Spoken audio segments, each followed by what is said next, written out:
Le 18 septembre, Jésus dit « J'ai dit hier, vous faites votre destin. Aujourd'hui, j'ajoute, vous faites votre destin.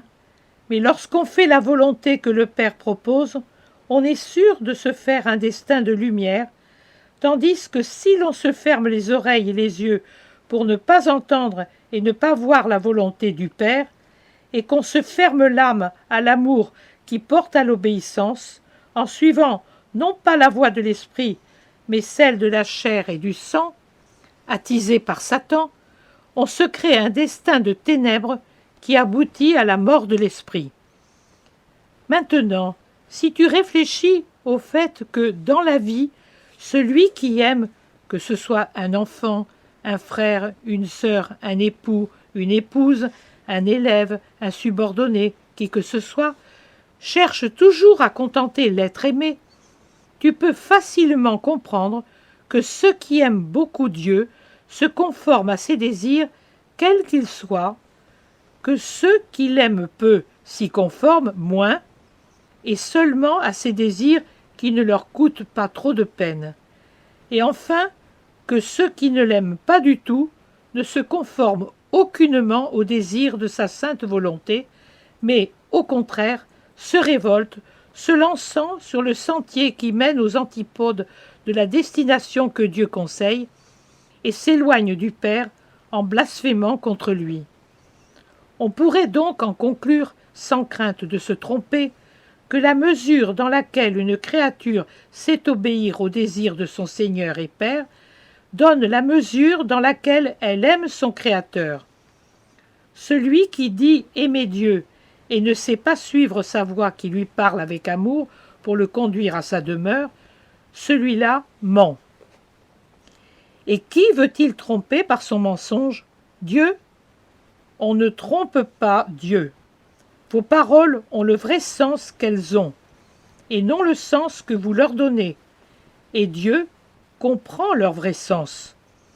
Or, si vous dites aimer le Seigneur, et qu'ensuite vous lui refusiez l'obéissance, qui est une des preuves fondamentales de l'amour, il ne peut que vous appeler hypocrite et menteur, et vous traiter comme tel. Vous voulez peut-être tromper Satan, et profitant des arrangements commodes avec votre conscience qu'il vous suggère, lui signifier en même temps que vous voulez être heureux en cette vie, mais aussi dans l'autre, ménageant Dieu et Satan. Le ciel et l'enfer? Ô sot que vous êtes! On ne trompe pas le rusé, et, moins patient que Dieu, il exige une compensation immédiate, et il faut le payer tout de suite, car il n'accorde aucun délai. Et en vérité, je vous dis que son joug n'est pas une aile, mais une lourde pierre qui écrase et enfonce dans la boue et dans les ténèbres. Vous voulez peut-être vous tromper vous-même, vous disant que ce n'est qu'une nécessité de la terre qui vous pousse à faire votre volonté, mais qu'au fond, vous voudriez faire celle de Dieu parce que vous la préférez. Hypocrite, hypocrite, hypocrite. Il y a en vous un juge qui ne connaît point le sommeil, et c'est votre esprit. Même si vous le blessez à mort et que vous le condamniez à périr, il crie en vous aussi longtemps que vous êtes de cette terre. Il crie son désir du ciel. Vous l'accablez et le bâillonnez pour l'immobiliser et le faire taire. Mais il se démène jusqu'à se débarrasser de votre bâillon, et il jette son cri dans le silence désolé de votre cœur. Et cette voix, comme le cri de mon précurseur, est un tel tourment pour vous que vous cherchez à l'étouffer pour toujours. Vous n'y réussirez jamais. Aussi longtemps que vous vivrez, vous l'entendrez, et dans l'au-delà, elle criera encore plus fort, vous reprochant d'avoir commis le crime d'homicide de votre âme. La clé de certaines aberrations humaines qui vont en augmentant et mènent l'individu à de monstrueuses délinquances se trouve dans cette voie de la conscience que vous cherchez à affaiblir par de nouveaux sursauts de férocité tout comme l'intoxiqué cherche à oublier son malheur voulu en s'intoxiquant toujours davantage jusqu'à l'hébétude.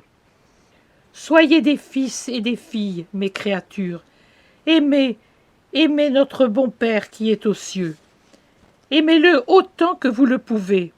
Il vous sera alors facile de suivre sa volonté bénie et de vous faire un destin de gloire éternelle. Moi qui l'ai aimé à la perfection, je l'ai contenté jusqu'au sacrifice de ma divinité qui, pendant 33 ans, s'est exilé des cieux et de ma vie qui fut détruite dans le martyre le plus atroce de la chair, de l'intellect, du cœur et de l'esprit.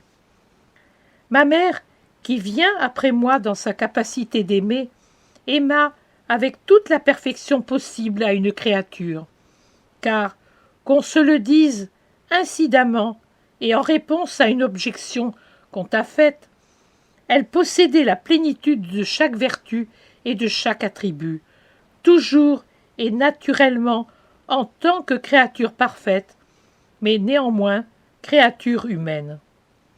Puisqu'elle avait en elle la plénitude de la grâce, c'est-à-dire qu'elle possédait Dieu comme seule Marie l'a possédé, il est évident que sa perfection devait atteindre des hauteurs qui ne sont surpassées que par Dieu. Eh bien, Marie, qui venait donc après moi dans sa capacité d'aimer, a adhéré à la volonté de Dieu jusqu'au sacrifice de sa vocation, qui était de se consacrer uniquement à la contemplation de Dieu et de son cœur que Dieu lui demanda pour le broyer. La divine maternité de Marie est la preuve vivante de son adhésion à la volonté de Dieu. Moi, le Fils qui n'a pas enlevé à la mère sa blancheur immaculée de lys inviolé, je suis le témoignage de l'acquiescement de Marie aux volontés de Dieu. Elle a défié l'opinion du monde, le jugement de son époux, en plus que d'avoir embrassé son échafaud de mère du Rédempteur, sans hésiter. Avec l'assurance que Dieu ne repoussait pas le don de sa pureté, elle prononça le plus haut fiat jamais dit par des lèvres humaines, et elle n'eut aucune crainte. Dieu était sa force, et elle lui confiait son honneur, son avenir, tout, sans réserve. Voilà vos modèles, moi et Marie. Suivez-nous, et vous vous ferez le destin que Dieu désirait pour chacune de ses créatures. Suivez-nous, et vous posséderez la paix, car vous posséderez Dieu qui est paix, et vous sentirez le bien-être de votre esprit. Les béatitudes que j'ai proclamées, vous les aurez dès cette terre si vous faites la volonté de votre Père. Ensuite, au ciel, elles seront 70 fois plus grandes, parce qu'alors rien n'entravera votre fusion en Dieu.